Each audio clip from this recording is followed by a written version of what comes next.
So my name's Nerida Horner. I'm the project director of the Darwin Living Lab. I am a group leader in Surrey Land and Water for the Landscapes and Ecology team, and I work closely with our city's capability in this space. But the lab actually draws from a whole range of different Surrey capabilities and our local partners and collaborators, and even some interstate, so reaching out tentacles to lots of different areas.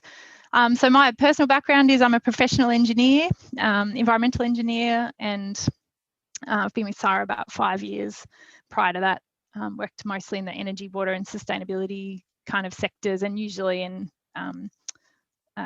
hands-on sort of utilities and doing things. So this is more of an R&D foray. But I'm really enjoying that interface of how Living Lab is really about where the rubber hits the road for research and applying research in real world contexts. So that's been exciting.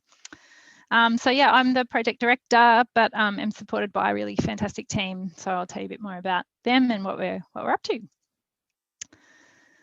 So why have we cooked up a Darwin Living Lab? So Darwin is hot, and it's getting hotter, obviously, under a changing climate, and so it'll be I shouldn't say this, but a bit of a canary in the coal mine, if you will, you know, for how we experience and adapt to heat. Also, partners, though, from a more positive sense, really wanted to understand, I'll tell you a bit more about who our partners are, but we really wanted to understand how to shape our city more towards one which is reflective of its tropical climate. There's been a bit of recognition that Darwin has developed in ways that aren't always consistent with the climate where it's placed, and wanting to harmonise a bit more with that. And obviously, part of our motivation is also some work that was completed in prior years on urban heat island, and recognising that adds a good few degrees to the city temperatures right in the CBD, what's experienced. General motivation of partners to improve the city, and a few common uniting goals, and a bit of a unified vision that was just ripe really for a living lab, and getting partners to try and find different ways to address what might be otherwise fairly static and embedded challenges. And we were interested in this space because we thought that all those challenges of the city could be better informed by both science and also collaboration, that science alone wouldn't solve the problems. You have to have people engaging in some communal and group learning and some cross collaboration and sharing ideas to try and really make sure that some of that knowledge is implemented, and also that some of that science that gets done in the city is actually informed by the real experience of planners and developers and citizens in the city. So wanting to get that cross-pollination, a living lab seemed like a really good vehicle. And there's a shared aspiration amongst partners for Darwin to become a focus for tropical city collaboration nationally, but also internationally. So to develop a kind of an in-place expertise around tropical city living, and that could be something that's shared and exported overseas. So who are our partners? It's the CSIRO and the 3 levels of government are the founding partners in Darwin. We also have a range of other collaborations. So I should add to this slide of all the collaborators, but these were the founding partners and the funding agencies. So it's 6.8 million seed funding over 10 years. And the founding partners here and listed there, a bit of a budget contribution of each of those. And it was really embedded in the Darwin City Deal. So for people who might be familiar with city deals, this was a much bigger city deal, and we're actually a very small part of it. But hopefully a unifying part, that as the city has invested in a range of hundreds of millions of dollars actually of changes to the cityscape, so undergrounding car parks, building more public green space, and they are trying to make sure that there remains some ongoing links to what else might they do, but also what are the impacts of some of that work, and how can they use that as a catalyst to transform other developments that happen in the city and the way the city is shaped. So yeah, that's probably enough to say about that.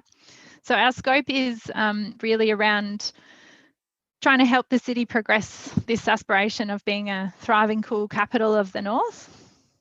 And we've got three main pillars under which we're focused, the central pillar being heat mitigation, and that's primarily where we've done the bulk of the work to date. I should say we kicked off 18 months ago, so we're spring chickens in the Living Lab world, and obviously learning as we go. So hopefully I can share some of that today. So heat mitigation is our primary area, but also moving into smart cities and how we better utilise some data analytics in cities for solving some of those challenges, but also linking across to energy efficiency, recognising that heat mitigation measures can't be, in a city like Darwin, they can't be, you know, you just get inside, adaptation, or not even adaptation, coping with the heat. You walk inside and turn on air conditioners, because that would clearly have deleterious effects for climate, you know, emissions generation, that sort of thing. So trying to link across to the different areas. So yeah, our main focus is that science and collaboration to support livability, sustainability and resilience. And really trying to build this co-creation space to test, monitor and evaluate the improvements that are made or not over time. And the other part of our work here is to really showcase and extend. There's a lot of fantastic capacity available in the city already that's not necessarily linked up and not necessarily being shared. So there's change agents in different organisations that are doing work in this space, and part of already, I think, some of the success that we've felt of the lab so far, or the more successful aspects, have been around linking up that capability in different organisations, and they realise they're all part of something bigger and trying to create a bigger change across the city. So that's been fantastic. And really to hopefully maximise opportunities for innovation and learning. So getting in early with our network, getting in early on new developments to try and steer some of those towards picking up more cooling, greening, heat mitigation measures, trying to supercharge or fast track changes that the city experiences. This probably looks like a bit of a horrendogram, but essentially it's our governance. We are governed by a management committee, which is the funding partners. New funding, if people want to come in at that level, they can, and they'd be admitted to the management committee by agreement. We also have an advisory group that's got a broad range of representatives, about 14 people at the moment, from industry, government, NGOs and the research sector.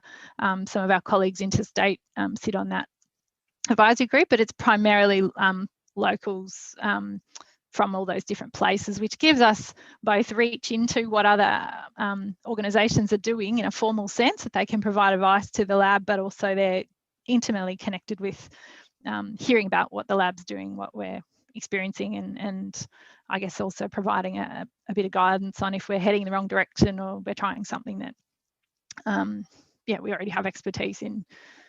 There's a bit of a core team, which is CSIRO folk, and then the leaders team. So I should, of course, acknowledge some of the key CSIRO team here is Tim Muster, who's based in Adelaide as well. And we've got Stephen Cook, who's based in Darwin, ex-Melbourne. We stole him fairly recently. Our science advisor, Guy Barnett, who might be familiar to some of you working in the Living Lab space, he's an urban ecologist, and some fantastic comms and engagement support from Kate and Tracy.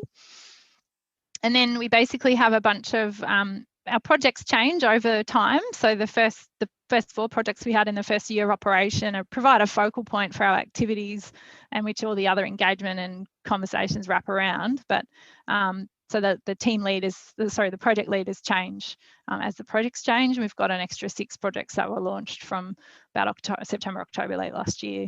There's a fair bit of detail on those on our website. I can't actually see the chat while I'm presenting. So if you want to tell me something and I'm not getting the message, just unmute yourself and nudge me. Phil, if that's a time check or something. No.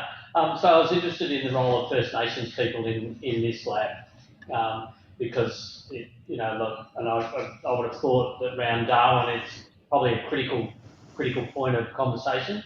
Yeah, great. Yeah, great question. And so we've got a Larrakia person on our advisory group. And for a while it was the CEO of there's a couple of Larrakia organisations. So the traditional owners of the Darwin area and extending 50 kilometres inland are the Larrakia people. And so there's a couple of different Aboriginal corporations that they have that do different things. And one of those is the LNAC. And up until recently, it was the CEO, but he's since passed it across to someone who's less in an operational role and more in a sort of community advisory role. So that's been an exciting change of them really wanting to have more involvement in this. And plus, one of the projects we launched late last year was a Larrakia-led project looking at urban biodiversity, and specifically thinking about what's unique in the tropical environment of Darwin as the city changes. What has already changed that might not be there anymore, that used to be there, that should probably still be there, particularly around urban greening initiatives. So we're hoping to capture, probably captures the wrong word, hoping to unlock some of that knowledge to be shared and to inform, and partners are very keen to see that their species lists for the urban greening better reflect Larrakia values and knowledge, but also help enhance that biodiversity that that should be in Darwin. And actually we think that the biodiversity in Darwin is still very high, but how do we retain that as the city changes so that we don't lose some of that. So that's been an exciting development. And there's also we hope that might evolve over time into something more of a management committee style relationship, where there'd be Larrakia involvement at that level rather than at the advisory level. But for now, that's where they've said they'd like to be. So yeah, that'll be an evolving relationship, I think. There's also some fantastic Larrakia rangers who are deployed on a couple of projects, and particularly that one, but also another one looking at air quality. Feel free to jump in if you've got other questions. That's probably enough on governance. I'll snap to outcomes. I've already taken 10? Probably got a couple of minutes left. Was that a wavy hand? You're okay. All right. Fine. I'm not really. Okay. Is anyone? All right. I've probably got about 3 more slides, so we're not far off. Yeah. Some key outcomes that I've sort of cherry picked for today's session. So some outcomes in our first year to 18 month or year of operations really were around heat mapping of the city. So I've provided a little snapshot here, but actually we've done land surface temperature maps, analysis of the whole Greater Darwin. So it takes into account the 2 other local government areas that extend down the track a little bit, who may join the Living Lab over time. Already showed some strong interest. So we've developed these land surface temperature maps, but also done some analysis of socioeconomics of different areas to look at who might be most vulnerable to heat, and that's some work by Guy Barnett and Jackie Myers, who are published in this area about looking at heat health vulnerability. We've also helped provide we have provided a review of heat mitigation measures that are used in cities with similar climates to Darwin, which are places like Mumbai, Ho Chi Minh City, parts of Mexico, just a tiny bit of Florida, not places like Singapore, although that's where you hear about, a lot of really clever urban initiatives. The climate's actually quite different to ours. So yeah, we're providing a review of those that's already informing policy development into a heat mitigation strategy for Darwin that's been developed by 2 of those levels of government. So part of the exciting bit about this is that they're involved in scoping some of the work that we do, but then it goes directly into that policy development going forward. So that's been an exciting feature of how our lab's developed. There's a website called Your Tropical City. This is going to be the clearinghouse. It'll be launched next month. It's be the clearinghouse of some of the knowledge and insights that are generated through the lab, and hopefully over time will become quite interactive. We're still looking at how that's going to work, but to begin with, it'll be an outward focused website with all the content, videos, seminars, case studies of things that are happening in these areas in the city. We held a practitioner and science symposium in December 2019. Sadly, we couldn't repeat that in December 2020, but we've gone online, as have we all, to a webinar series that's actually better in some ways because it's accessible from anywhere. And yeah, look, that's our website. There's quite a bit of extra stuff on there about things we've done and talks and pre-recorded videos and things if people are interested in more.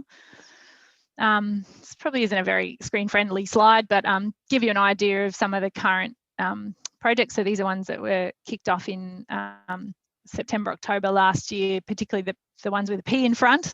Some of the newer projects and our ones with an A in front have been things that have continued from the beginning. So we're doing a few projects here on the heat mitigation and tropical design, so community needs for urban green space, and analysis of some of the sensor network. And I think the thing that's different about this is it's not a straight research program. Each one of these projects, if we look back at that governance structure, has tentacles out into different partner organisations, different community organisations, and they're very interactive and engaged projects.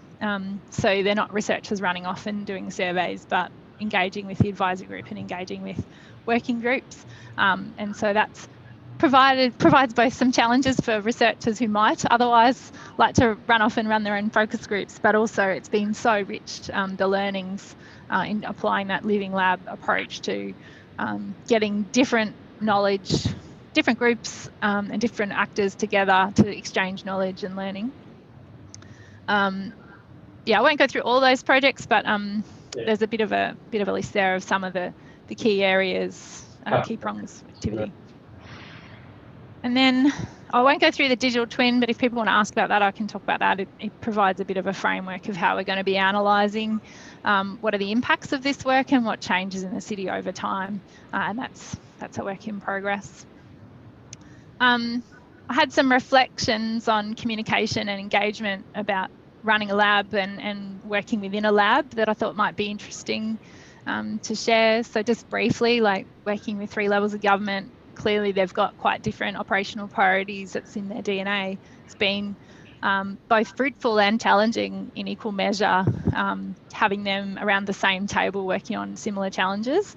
And so that's yeah, it does take time to get that relationship building across levels, but it's also been helpful in breaking down silos of, oh, we don't do that here, or that's somebody else's job.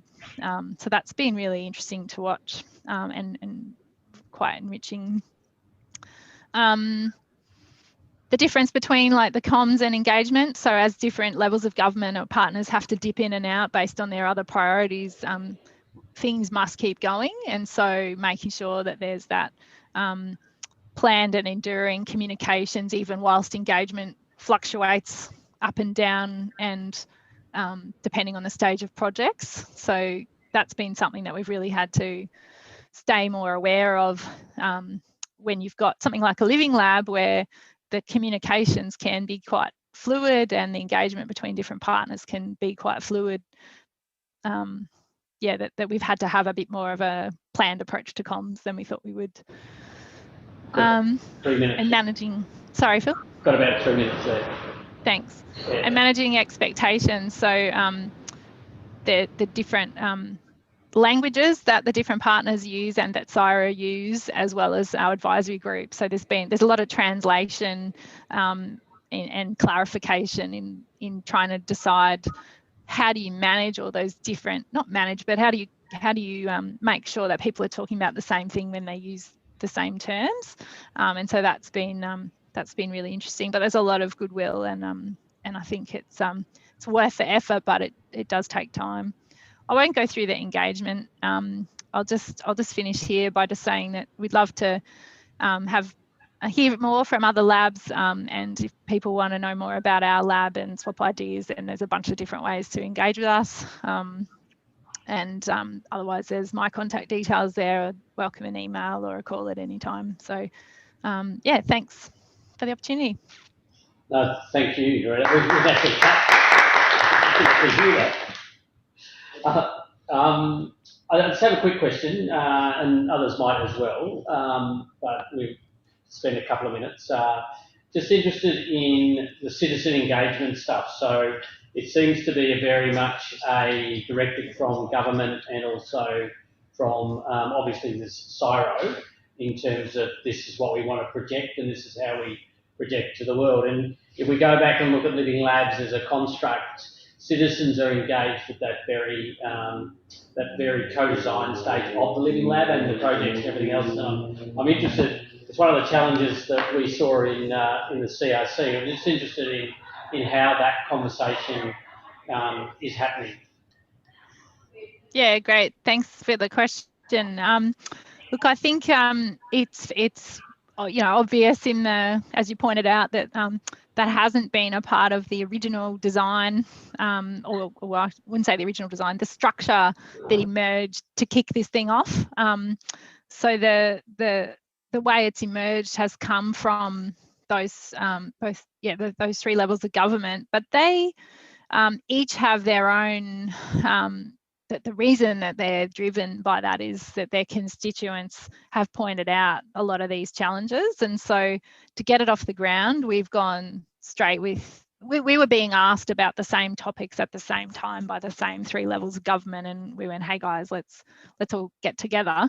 But we're entering into I guess the ways so far that we've been engaging with citizens has been, for the first year, there was 4 foundation projects that were defined by the advisory group and by the partners that they wanted to kick off and do something in those areas first. And the main way was to, at the first symposium, which went out to everybody. So we had 80 people attend our first symposium, which we were just over the moon about in a small place like Darwin. And that really was tended to get people who either had a strong interest or were practitioners. So we haven't gone yet far outside of that network. And the next phase that we're entering is really, there's a public engagement phase happening with the website content. So we've gone to some NGOs in the city who have expertise in this area and asked them to participate in the development of the website content. So a lot of that content about living well in a city and Darwin expertise is picked up through there.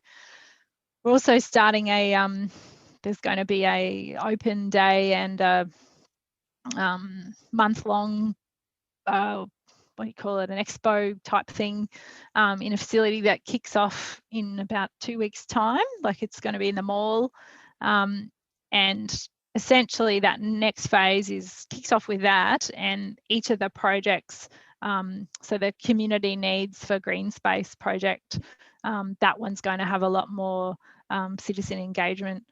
I think we're a long way, as you can tell from co-design, and I welcome sort of suggestions of input, how we'd go from here. But we are also giving that a bit of time and attention, particularly in this next phase, as we seek to do, you could call it outreach at the moment, which is sort of the wrong, I understand is not quite the right direction here, but we hope that that's going to build over time, and particularly once we get some more stuff up